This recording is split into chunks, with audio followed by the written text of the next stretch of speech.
좀 쉬셨습니까? 제 강의를 진짜 들으실지는 모르겠지만, 혹시나 듣게 된다면 실제 업무에 도움이 되기를 바라겠습니다. 여기에서 소개된 사례 이외에 문의사항 있으시면 언제든지 연락 주시기 바랍니다. 자, 다시 시작하겠습니다. 이번에는 법인 전환에 대해서 한번 알아보겠습니다. 개인 기업을 운영하다가 회사가 어느 정도 성장하면 법인 전환을 고려하게 되는데요. 우선 법인 전환이 무엇인지부터 알아보겠습니다. 한번 읽어보면 개인 기업주가 기업 경영상 권리 의무의 주체가 되어 경영하던 기업을 개인 기업주와는 독립된 법인이 기업 경영상 권리 의무의 주체가 되도록 기업의 조직 형태를 변형하는 것을 말합니다. 뭐 어렵게 설명해 놨는데요. 개인 기업을 법인으로 바꾼다는 얘기입니다. 자, 그러면 개인 기업과 법인 기업을 한번 비교를 한번 해보겠습니다. 자, 개인 기업은 설립할 때 단순하죠. 사업자 등록만 하면 됩니다. 근데 법인 기업은 좀 복잡합니다. 일단 법인 설립 등기부터 먼저 하고 사업자 등록이 진행되죠. 개인 기업의 장점은 의사결정이 신속합니다. 그 다음에 기업주 활동이 아주 자유롭죠. 회사 운영상의 비밀 유지도 용이하고요. 창업 비용이나 창업 자금이 적게 소요됩니다. 법인 기업의 장점은 대외 공신력이 개인보다는 우월하죠. 또 자본 조달도 용이합니다. 주식이 있으니까요. 주식 발행을 하면 됩니다. 재산 이전도 용이해요. 주식을 양도하면 되니까요. 그 다음에 소유와 경영의 분리도 가능하죠. 주식은 다른 사람이 가지고 경영은 CEO가 하면 되니까요. 자본의 증가도 용이합니다. 유상증자를 활용하면 되니까요. 그리고 무엇보다 책임이 유한합니다. 내가 투자한 것만 책임지면 되니까요. 자, 단점을 볼까요? 개인 기업은 자본 조달을 하는데 좀 어려움이 있습니다. 왜냐하면 개인이기 때문에 자본 조달에 제한이 좀 있고요. 만약 문제가 생기면 혼자 무한 책임져야 됩니다. 그 다음에 기업의 영속성이 결여되죠. 왜냐하면 개인 기업을 하다가 뭐 잘못된 경우에는 그냥 써 끝나는 것이죠. 그 다음에 혼자 하기 때문에 경영력의 한계도 있고요. 일정 규모 이상 되면 세금담이 가중됩니다. 옆에 보시다시피 법인은 10에서 20%, 과표 200억까지 20%인데요. 200억 넘어가면은 뭐 더 올라갑니다. 25%까지.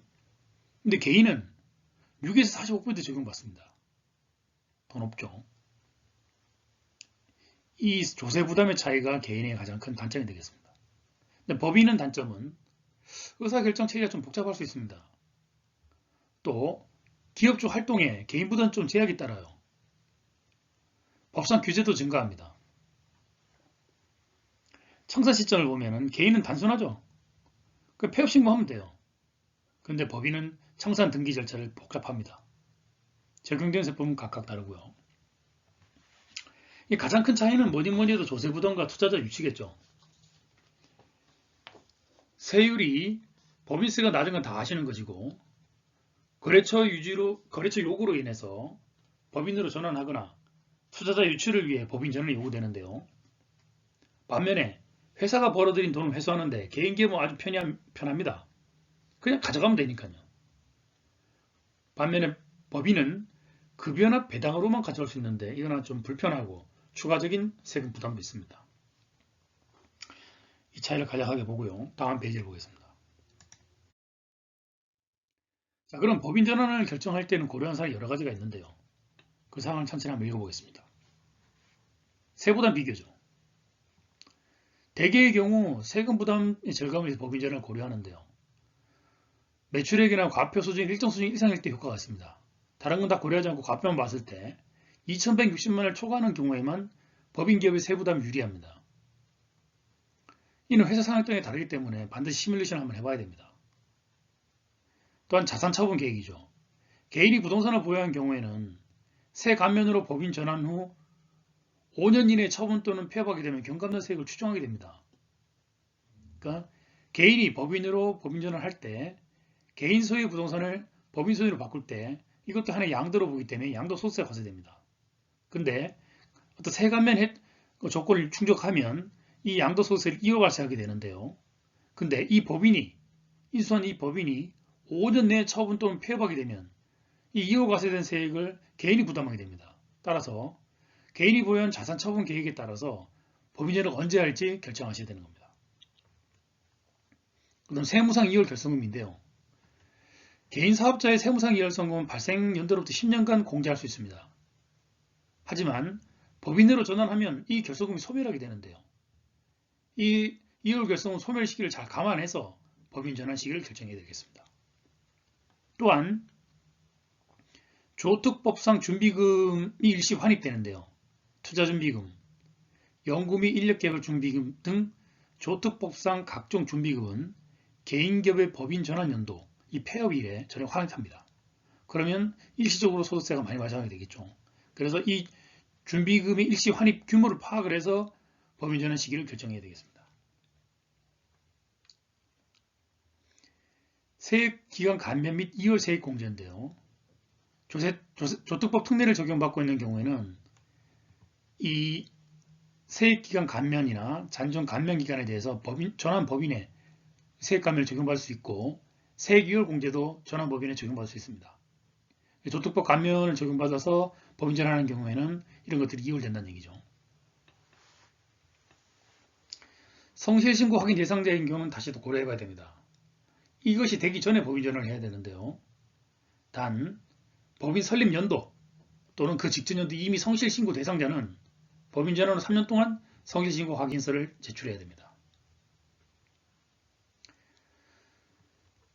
자, 영업 및 자금 상황도 고려해야 되는데요. 영업상 문제, 즉 협력업체 등록 등의 문제가 없는 시기를 고려해야 되고 자금상 무리가 없는 시기를 선택할 필요가 있습니다. 자, 여기까지는 법인 전환 연도를 언제로 할 것이냐를 결정할 문제가 되겠고요. 이 이하는 이제 연도 중에 언제로 할 것인가인데요. 대개 부가가치 신고 기간을 맞추는 것이 중요합니다. 법인 전환일과 부가가치 신고 기준을 일치시키면 한 번의 신고로 평소에 실시하던 부가가치 신고와 폐업에 따른 부가가치 신고를 한꺼번에 맞출 수 있습니다. 그래서 편리합니다. 이 시기를 대략 맞춰서 진행하게 되죠. 근데 부득이한 경우에는 따로따로 진행할 수도 있습니다. 업무 편의성을 위해서 연도 말보다는 연도 중에 하는 것이 유리합니다. 연도 말은 모두가 바쁜 시기이기 때문입니다. 자, 법인 전환 의사결정 시 가장 중요한 것은 이 자산처분 계획이죠. 정말 중요합니다. 아까도 설명드렸다시피 기껏 법인 전환을 했다가 5년 내 처분하면 바로 양도소득세를 개인이 내야 됩니다. 취득세도 추징되는데요. 특히 개인 사업자일 때 구입한 토지 중 취득세 감면받은 토지가 있는 경우에는 특히 주의해야 됩니다. 법인 전환도 양도로 판단되기 때문에 취득세 감면받은 취득세를 추징당하는 경우가 종종 있습니다. 그래서 사전계획이 정말 중요한 이유입니다.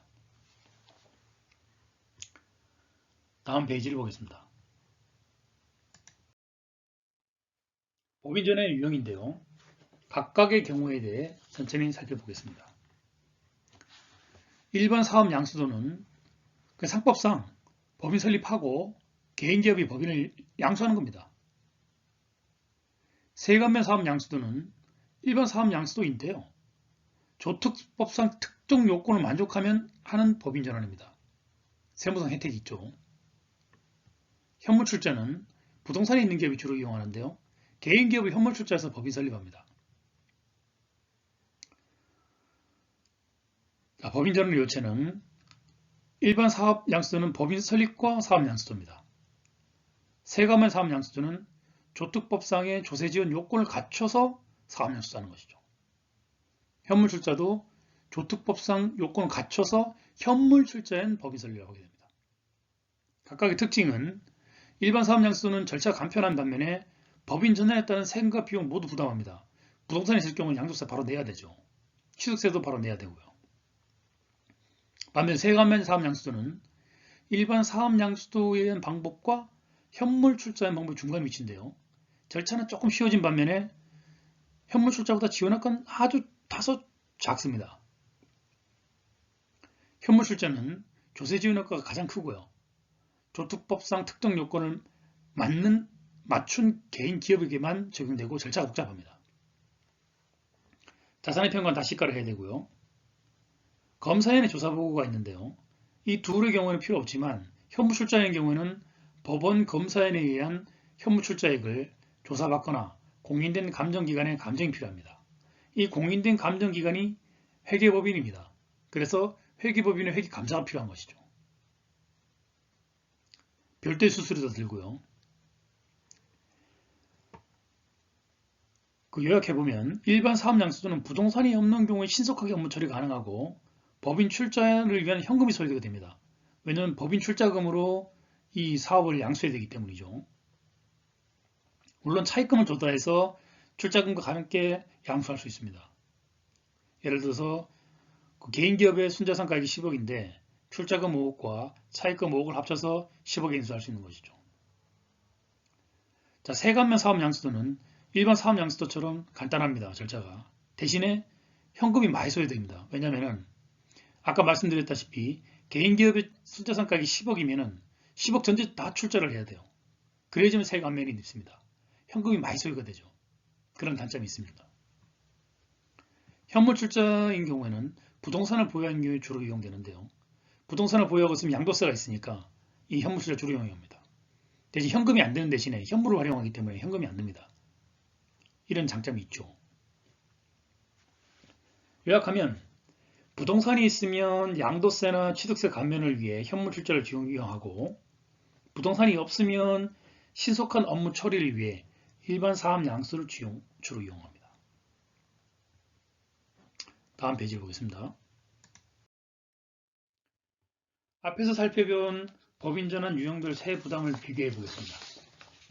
자, 여기 들어가기 전에 2월 과세라고 있는데요. 이 2월 과세가 뭔지 한번 읽어보겠습니다. 자, 어려운데요. 천천히 한번 읽어보죠. 개인 사업자의 사업용 고정자산을 법인 전환함에 따라 법인이 양도하는 경우 양도소득세를 과세하지 아니하고 그 대신 사업용 고정자산을 양수한 법인이 당의 자산을 양도하는 경우에 개인 사업자가 종전 사업용 고정자산을 동법인의 양도할이 속하는 과세기간에 다른 양도자산이 없다고 보아 계산한 양도소득세를 법인세로 납부합니다. 이게 뭐냐면은 개인이 법인 전환할 때 개인 소유의 부동산을 법인 소유로 옮길 때도 양도에 해당됩니다. 그래 양도소득세를 과세한다는 얘기죠. 그런데 조특법상 특정 요건을 갖추게 되면 2월 과세가 된다는 얘기인데 2월 과세란 그 양도소득세를 개인이 내는 게 아니고 법인이 낸다는 얘기입니다. 법인이 나중에 그 사업용 고정자산을 처분할 때 법인이 내는데 그 가액은 당초 개인이 다른 양도자산이 없다고 보고 계산한 양도소득세를 법인세로 납부하게 되는 것입니다. 이게 2월 과세 기준인 거죠. 개인이 안 내고 법인이 낸다는 얘기입니다. 단, 그 법인이 5년 내내 해당 사업을 폐업하거나 또는 그런 해당 자산을 처분할 경우에는 법인이 안 내고 개인이 납부해야 되는 겁니다. 이런 단서 조항이 있죠. 이것의 장점은 당장 양도세를 안 내도 된다는 얘기입니다. 그게 2월 과세입니다. 자, 비교해보면 일반 사업 양수도의 경우는 과세가 되죠. 내야 돼요. 양도소득세를. 부동산이 없으면 양도소득세가 없겠죠. 그럼 낼 것도 없습니다. 근데 부동산이 있으면은 이 둘 중에 하나를 적용해야 돼요. 양도소득세가 많이 나온 경우에는 1월 과세를 적용할 필요가 있습니다. 물론 취득가액이 많아서 양도소득세가 적다면은 이거 없이 그냥 내는 경우도 더 유리할 수 있어요. 얼마 안 되기 때문에. 그 다음 부동산 이전할 때 취득세가 나옵니다. 명의 이전되기 때문에요. 일반 사업양수도는 내야 돼요. 근데 이 두 가지 경우에는 75%까지 감면됩니다. 예전에는 100%였는데 이제 이 감면사가 이제 75%로 낮춰졌습니다. 다만 자동차는 차량을 다 내야 돼요. 그 다음에 법인 설립등기 등록 면허세는 얼마 안 되는데 이것도 다 과세가 됩니다. 부가가치세는 포괄승계를 해가지고 과세가 제외되고요. 인지세나 면허세는 다 부담해야 됩니다. 다만 여기서 2월 세액공제는 일반 사업 양수도는 적용이 안 돼요. 그러니까 개인 기업이었을 때 그 감면기간이 남았던 감면이라든지 2월 공제가 적용이 안 되는데, 소멸되는데, 이 두 경우에는 그대로 승계가 됩니다. 감면이 승계가 되는 얘기죠. 자, 여기서 회계감사 수수료인데요. 이 두 경우에는 안 해도 돼요. 근데 현물 출자인 경우에는 아까 말씀드렸다시피 회계감사 수수료를 내야 됩니다. 이 수수료가 부담되는 거죠. 출자 자금은 일반 사업장에서 현금 소요되고 세감면 사업장에서도 현금 소요됩니다. 이때 세감면 사업장에서 때 현금이 더 많이 소요가 되죠. 현물 출자에는 현금이 소요가 안 돼요. 현물로 대체됩니다. 자, 이렇게 이제 세액 부담을 비교해 볼 수 있겠습니다. 그 다음 페이지 보겠습니다. 그러면 각각의 경우에 법인 전환의 절차는 어떻게 되느냐 좀 비교해 보겠습니다.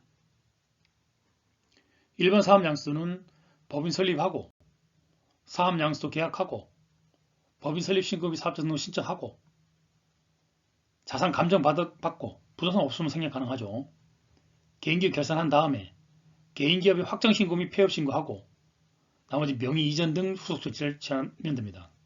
비교적 간단합니다.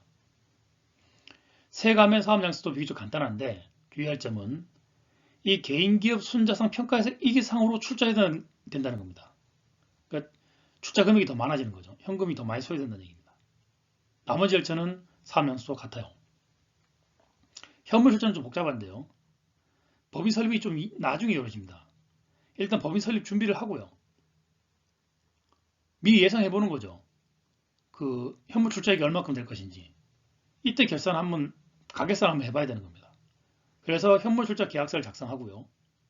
이 현물 출자 계약서를 가지고 법인 설립이 안 됐지만 사업자 등록도 신청할 수가 있어요. 이때 해야 됩니다. 왜냐하면 사업을 유지해야 되기 때문이죠. 그 다음에 자산 감정을 받고 개인기업 결산하는데 공인인계서 회계감사가 필요합니다.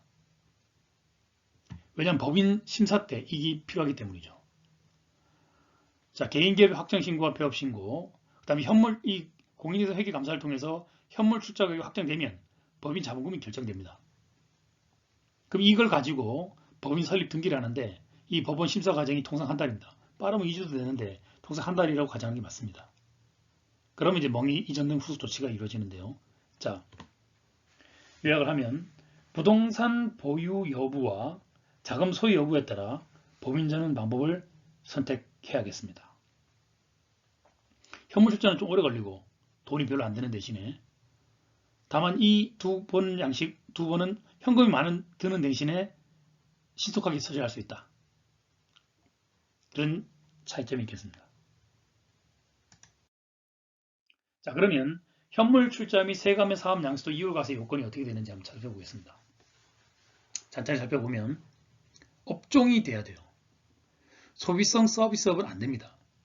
호텔업이나 여관업, 관광 숙박업은 되는데요. 호텔업이나 여관업, 주점, 오락, 유흥 관련업은 안 됩니다. 또 거주자 요건이 있는데요. 거주자에 한해서 됩니다. 외국인이 안 된다는 얘기죠. 국내에 주소를 두거나 183일 이상 거소를 둔 개인만 가능합니다. 계속성 및 동일성 요건인데요. 법인 전환 후 승계 사업을 5년간 유지해야 됩니다. 또 사업용 고정자산만 됩니다. 양도세 및 취득세 과세 대상 자산으로 유형자산 및 무형자산이 그 과세 대상이 됩니다. 그 다음에 순자산 가액 이상 요건인데요. 신설법인의 자본금이 개인 사업장의 순자산 가액 이상이어야 됩니다. 그래서 세감면 사업 양수도도 이 자본금이 순자산 가액 이상이 돼야 되기 때문에 현금이 많이 소요되는 겁니다. 현물 출자는 현물로 하기 때문에 당장 현금이 들 건 없죠. 사후관리 조항이 있는데요. 법인 설립 등기일로부터 5년 이내에 승계 사업을 폐지하거나 취득한 사업용 고성자산 중 50% 이상을 처분하거나 법인 설립을 통해 개인이 취득한 주식 이를 50% 이상 처분하는 경우에는 2월 과세액을 사유 발생일이 속하는 달의 말일로부터 2개월 이내에 납부해야 됩니다. 감면받은 취득세도 마찬가지로 추징됩니다. 이걸 유의해야 되겠죠. 포괄적 양도기간, 세감면 사업 양수는 법인 설립일로부터 3개월 이내에 무조건 해야 됩니다. 이래야지만 2월 과세 요건을 충족할 수 있습니다. 저 법인 전환에 대해서 길게 설명드렸는데요. 법인 전환을 고민하시는 분들께 도움이 되시길 바라겠습니다. 더 자세한 사항이 필요하시면 전화나 대면 미팅을 통해 전달하도록 하겠습니다. 자, 다음으로 넘어가겠습니다. 비영업용 소형승용차 매입세액 불공제인데요. 일단 여기서는 용어 때문에 오해가 있는 것 같습니다. 이 비영업용하고 업무용하고 구분입니다. 여기서 말하는 영업용이라는 것은요, 부가세법에서 영업용이라는 것은 운수업, 자동차 판매업, 자동차 임대업, 운전학업업, 경비업, 출동차량입니다. 및 이와 유사한 업종이 직접 영업으로 사용하는 것만 영업용 소형 승용차에 해당됩니다. 나머지 우리 업무로 사용하는 출퇴근용이나 외부 출장용이나 사용하는 업무용 차량은 이 비영업용 소형 승용차, 영업용 승용차가 아니기 때문에 비영업용 소형 승용차에 해당됩니다. 따라서 회사에서 일반 업무에 사용되는 비영업용 소형 승용차에 대해서는 부가세 매입세액이 공제되지 않습니다. 반면에 트럭, 9인승 이상 승합차, 경차 이런 것에 대해서는 부가세 매입세액 공제가 가능한데요. 이 세 가지는 개별 소비세가 과세되지 않습니다. 즉 개별 소비세가 과세되는 승용차에 대해서만 불공제되는 것이죠. 자, 소형 승용차 구입 대금뿐만 아니라 이 소형 승용차 임차, 리스나 렌탈, 또 유지, 주유비, 수리비 이런 것들도 불공제됩니다. 즉 업무용으로 사용하는 소나타 차량의 주유비도 부가세 불공제 대상인 것이죠. 다만 불공제된 부가세 매입세액은 소득세 및 법인세에서 필요경비로 인정됩니다. 자, 매입세액 불공제된 소형 승용차를 매각할 경우에는 거래 당사자의 매입세액 공제 여부에 불문하고 부가세가 과세됩니다. 따라서 거래 상대방이 사업자이면 매출세금세 발행하고요. 거래 상대방이 사업자가 아니어도 주민등록번호로 세금계세를 발행해야 됩니다. 매각하는 경우는 이렇고요. 매입하는 경우 사업자한테 매입하면 세금계세를 받을 것이니까 상관없는데 종업원 차량이나 개인으로부터 중고차를 매입하는 경우가 있습니다. 이 개인이나 종업원은 사업자가 아니기 때문에 세금계세 발행할 수가 없죠. 이때에는 계약서 및 통장 송금 내역 등의 증빙을 갖추면 되는데요. 차량 구매 대금은 바로 비용 처리되지 않고 감가상각 대상 자산으로 5년 정액보호로 비용 처리됩니다. 내가 5천만 원짜리 차량 샀다고 해서 5천만 원이 비용 처리되는 게 아니고 5년 정액법, 해마다 1,000만 원씩 비용 처리가 된다는 것이죠. 자, 업무용 승용차는 비영업용 승용차, 업무용 승용차입니다. 업무용 승용차는 대당 연간 1,500만 원까지 운행일지 작성 없이도 송금 처리됩니다. 작년까지는 1,000만 원이었습니다. 근데 그 이상은 운행일지를 작성해야 됩니다. 또한 업무 전용 자동차 보험 가입이 필수인데요. 법인은 무조건 가입해야 되고 개인 사업자의 경우에도 전문직 종사자나 성실신고 확인 대상자만 한 대까지는 필요 없고 한 대 초과 차량에 대해서만 이 업무 전용 자동차 보험이 올해부터 가입을 해야지만 비용 인정받습니다. 이 점 유의해서 처리해야 되겠습니다.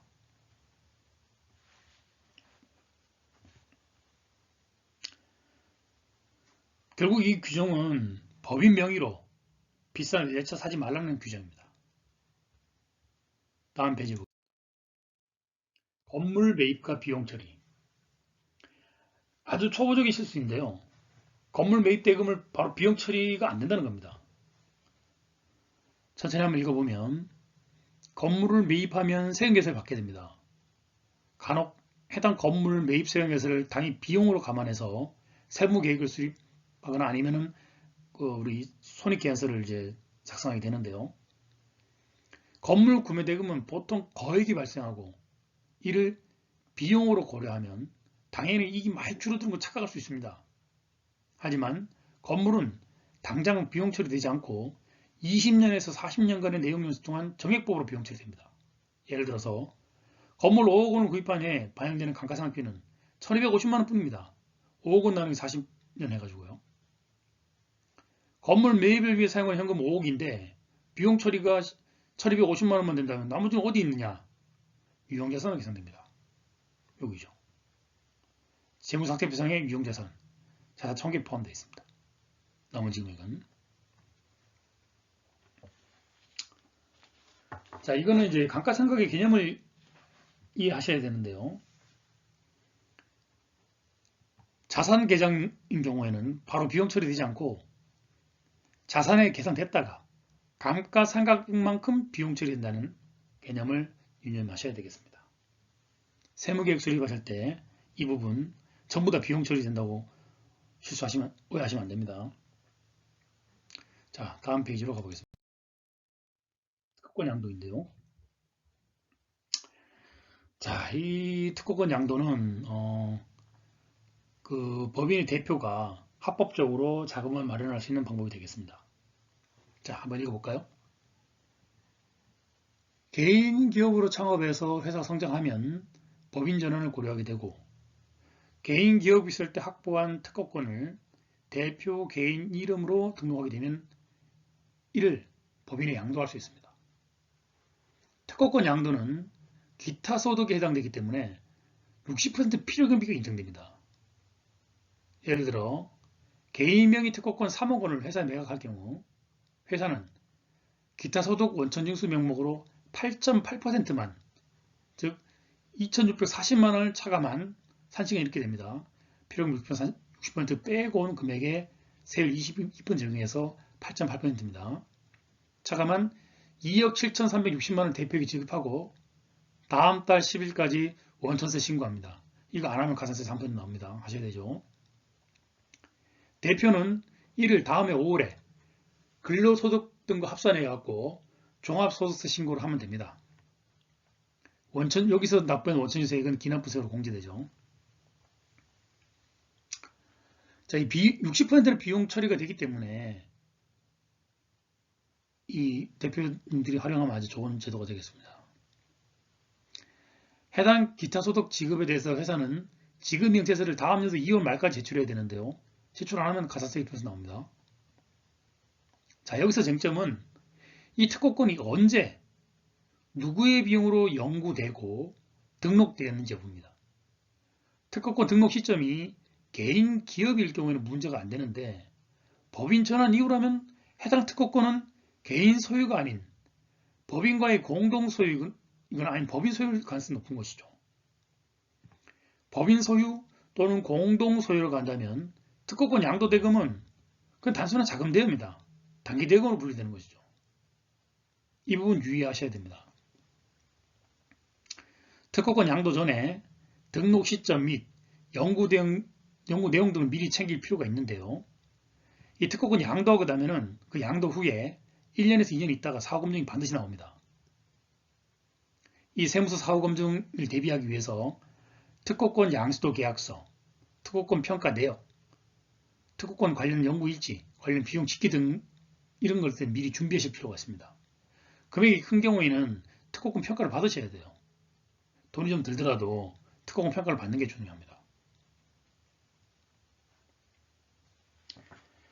자, 이 합법적으로 자금 마련할 수 있는 방법이 되겠는데 다만 이제 세무당국의 요주의 대상이 되니까 준비는 철저히 하셔야 되겠습니다. 다음 페이지로 넘겨보겠습니다. 자, 이제 손익분기점 판매량인데요. 손익분기점 판매량은 뭐냐면은 이익이 비용과 같아지는 시점의 판매량을 말합니다. 그러니까 해당 판매량을 초과하면 그때부터 이익이 발생한다는 얘기입니다. 내가 얼마나 팔아야 똔똔이 되느냐 이 얘기입니다. 손익분기점 판매량은 산식이 고정비를 개당 판매가 빼기 개당 변동비 를 공원인기를 하는데요. 이걸로 나눠서 계산합니다. 고정비라는 것은 대개 판매량, 제품 판매량하고 상관없이 발생하는 고정적으로 발생하는 비용으로 인건비, 광고비, 임차료 등 판관비가 주를 이룹니다. 변동비는 판매량에 따라 발생하는 원재료비, 노무비, 뭐 오픈마켓 수수료 뭐 이런 것들이 되겠습니다. 예를 들면 자 하나의 앱이 있습니다. 한 개당 10,000원짜리 앱이에요. 근데 구글 수수료가 30원 되니까 3,000원입니다. 그러면 직접 원가는 1,000원에서 3,000원 뺀 7,000원입니다. 개당 판매가 빼기 개당 변동비 7,000원이죠. 자, 월 고정비는 인건비 2천만원, 기타 판금 2천만원에서 월 4천만원의 인건비가 고정비가 발생해요. 이거는 매출이 발생하나 안 하나 무조건 발생합니다. 자, 그러면 얼마를 팔아야 내가 4천만원 많이 할까? 간단하죠. 이 4천만원 나누기 7천원 하면 됩니다. 그러면 5,700개가 나옵니다. 최소한 월 이 정도는 팔아야 비용을 많이 할 수 있다는 얘기입니다. 자, 요게 정확하게 나오려면은 회사에서 발생하는 비용 중에 어떤 것이 고정비고 어떤 것이 변동비인지 실질에 맞게 잘 구분할 필요가 있습니다. 그래서 최소 판매 필요 수량 산출을 해가지고 사업계획 수립 시 참조하면 아주 유용하게 쓸 수 있겠습니다. 자, 다시 한번 강조하지만 고정비와 변동비 구분이 아주 중요하고요. 회사 현실에 맞게 조정해야 합니다. 그러면 다음으로 가보겠습니다. 사업을 하다 보면은 의심되는 거래처하고 이제 거래하는 경우가 있는데요. 사례를 한번 읽어보겠습니다. 전자부품 유통업을 하는 이전자 씨는 1년 전 평소 거래가 없던 사람으로부터 사업이 부도위기에 몰려 있어 시가 1억 원 상당의 전자부품을 5천만 원에 팔겠다는 제안을 받아 현금을 주고 구입한 적이 있습니다. 매입 당시 사업자 등록증 사본도 확인했고 세금 계산서도 받았기에 별 문제가 없으리라고 생각했는데 얼마 전에 관할 세무서로부터 거래 상대방이 자료상으로 통보되었으므로 실질 거래가 있었으면 그 사실을 입증하라는 통지를 받았습니다. 만일 입증하지 못하면 매입세액 불공제와 매입비용 불인정으로 부가세 및 소득세 추징을 통보했습니다. 자, 시사점 한번 읽어볼까요? 자, 이 자료상으로부터 수령한 세금계산서는 부가세, 매입세액 불공제 및 소득세 비용 불인정으로 소득세 추가징수 대상이 됩니다. 이때는 실질거래를 반드시 입증해야 되는데요. 가장 확실한 법은 금융자료입니다. 거래대금을 직접 현금으로 지급하지 않고 은행을 통하여 송금한 다음 무통장 입금증 등 증서를 갖춰 놓으면 비용 인정이 되는데 상기 사례처럼 현금 지급의 경우에는 거래 사실 입증이 어렵습니다. 현금 인출은 인정되어도 거래 상대방의 같다는 입증이 어렵기 때문이죠. 따라서 거래 상대방이 음시스러울 때는 가급적 금융회사를 통해서 대금을 지급하는 게 좋습니다. 만약 그렇게 할 상황이 못 된다면 거래 상대방의 사업자 등록증 사본을 받아놓고 수표 사본을 보관해 놓는다거나 거래명세서에 운송자의 인적사항, 성명, 주민번호 등 운반 차량의 차량번호를 기억해 놓는 등의 조치를 취할 필요가 있습니다. 자, 의심되는 거래처와는 거래를 안 하는 것이 남는 장사죠. 자, 항상 증빙을 잘 챙겨야 됨을 유념하셔야 되겠습니다. 자, 이렇게 긴 시간 설명을 들으셨는데 수고 많으셨습니다. 아무쪼록 제가 준비한 내용이 업무에 도움이 되길 바라겠고요. 이거 이외에 다른 문의사항 있으시면 언제든지 연락 주시기 바라겠습니다. 자, 이상으로 강의를 마치겠습니다. 수고하셨습니다.